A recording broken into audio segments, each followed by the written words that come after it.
Yeah, it was frightening, you know, at first. Mainly because I had Linda and the kids with me. In 1980, a middle-aged rock star and family man arrived in Tokyo with his band Wings.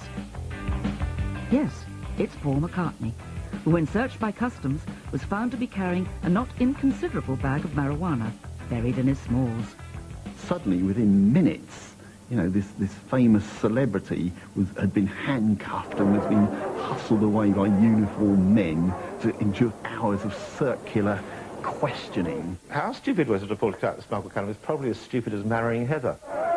Back in England, prototypical headline was Paul in chains. A rock star carrying his own drugs through customs. Truly shocking. But not everyone was convinced of Macca's bad boy credentials.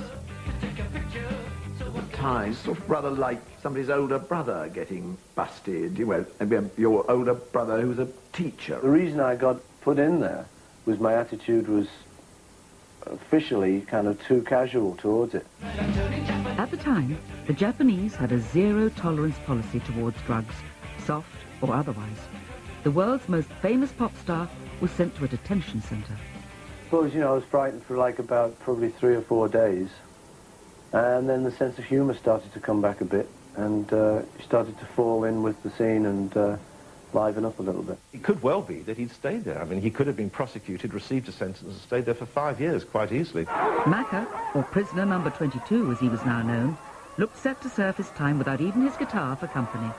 And then the cavalry arrived, in the shape of Linda and her father, ace lawyer Lee Eastman, who kicked up a stink and made sure everyone knew just who they were dealing with. With the glare of the world's media upon them, the Japanese authorities contrived to let Macca go. 4 years later, a spliffed-up Macca was up to his old tricks again, busted for possession of wacky-backy on his Caribbean holes.